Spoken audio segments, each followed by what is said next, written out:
안녕하세요. 지난 시간에 이어서 오늘은 과도한 흡음으로 인한 문제점에 대해서 말씀드리도록 하겠습니다. 어떤 공간에 만약에 흡음을 많이 하게 되면 어떤 특성이 생기냐면 우리가 공간에서 공간감을 느낄 수 있는 그런 것들이 없어지게 됩니다. 그래서 이거를 우리가 공간 특성이 사라진 굉장히 답답한, 보통 이걸 데드 포인트라고 합니다. 그래서 공간이 죽었다, 음향적으로 굉장히 답답한데요. 흡음이 완벽하게 이루어진 녹음실 같은 그런 상황이라고 보시면 우리가 쉽게 이해할 수 있습니다. 두 번째는 과도한 흡음이 이루어지면 잔향이 필요한 경우에 대응하기가 굉장히 어렵습니다. 예를 들면 합창이라든지 클래식 공연이라든지 이런 경우에 잔향이 없게 되면 아주 듣는 이로들 하여금 답답함, 굉장히 너무 소리가 솔리드해서 너무 건조하게 우리가 느끼는 결과를 만들게 됩니다. 셋째는 설교나 회의 때 잔향으로 얻을 수 있는 점이 사라진다는 겁니다. 그래서 잔향이 있음으로 인해서 우리가 느끼는 편안함, 이런 부분들이 없어지고요. 그 다음에 듣는 이들, 즉 객석에서 관객들은 이 흡음이 많이 됨으로 인해서 오직 정기 음향으로부터 오는 소리 위주로 소리를 듣게 되기 때문에 귀의 피로도가 아주 높아짐으로써 소리에 대한 집중도를 떨어뜨리게 됩니다.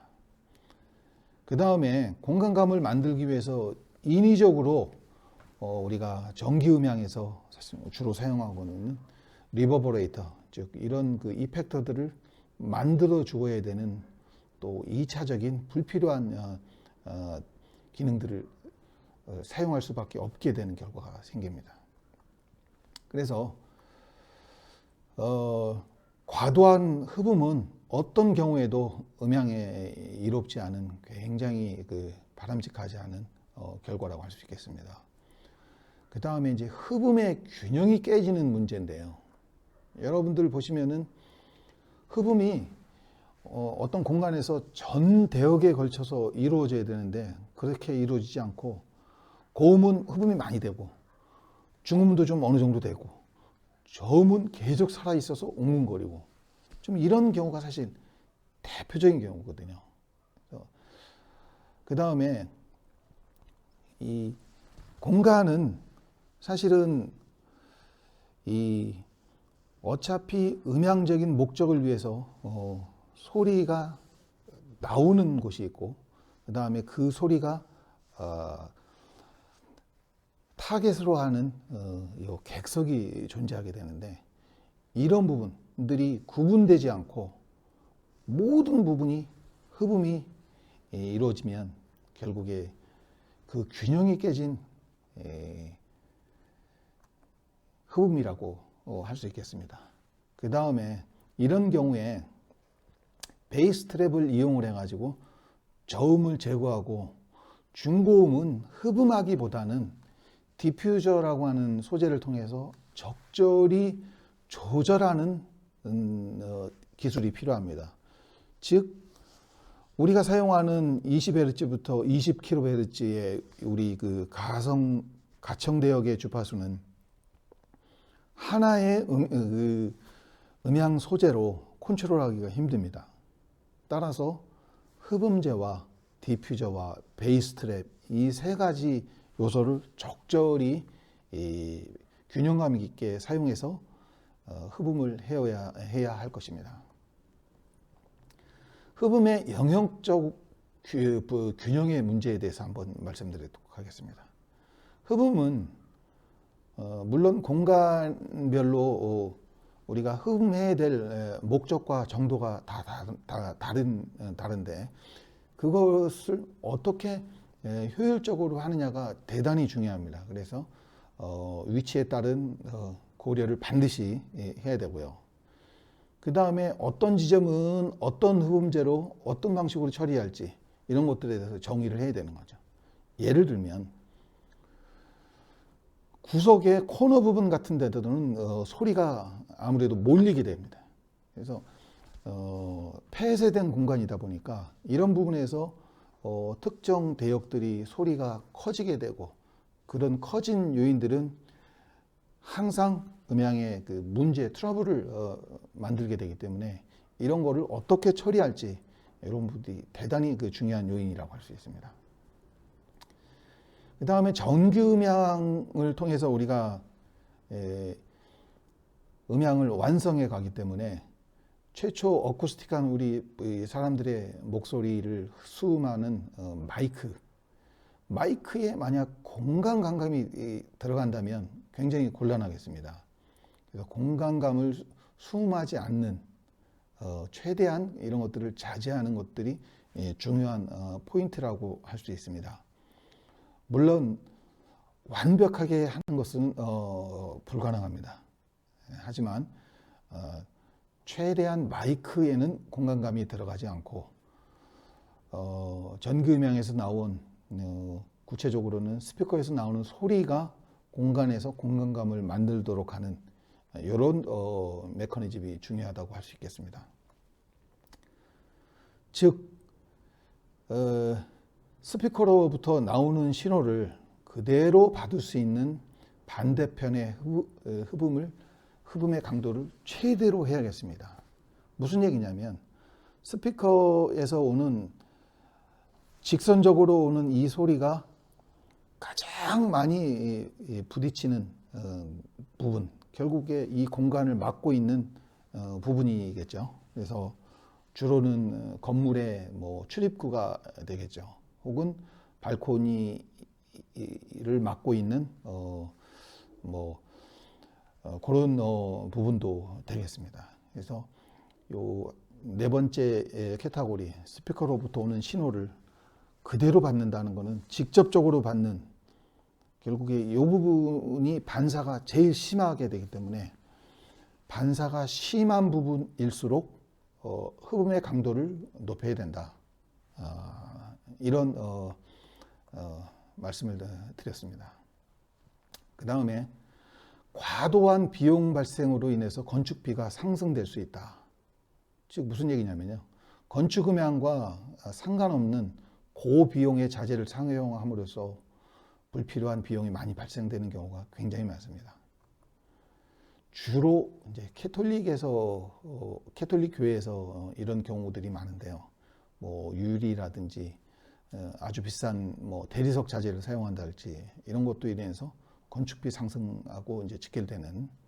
그 다음에 이 건축 음향에 사용되는 자재는 엄밀히 얘기하면 이거는 건축의 뼈대를 이룬다든지 벽을 이룬다든지 이런 그 핵심적인 건축 자재들은 아닙니다. 주로 이제 마감 자재들 위주로 이루어지게 되는데요. 그래서 비싼 자재를 사용한다고 해서 절대 좋은 결과가 나오지 않는다는 점. 대개는 사실 저렴한 자재가 더 높은 효과가 나는 경우가 많습니다. 그 다음 다섯 번째 카테고리는 소리의 방향성을 고려한 디자인이 없다. 그래서 실내 음향에서는 반드시 소리의 방향성이 있어야 됩니다. 즉 무슨 얘기냐면 객석에 앉아 있는 사람은 반드시 소리가 무대에서 온다는 느낌을 받아야 됩니다. 예를 들어서 그렇지 아니하고 앞에서도 소리가 일부 오는 듯하고 옆에서도 오는 듯하고 뒤에서도 오는 듯하고, 만약에 소리가 이렇게 온다면 사실 그 음향의 집중도가 상당히 떨어진다고 할 수 있겠습니다.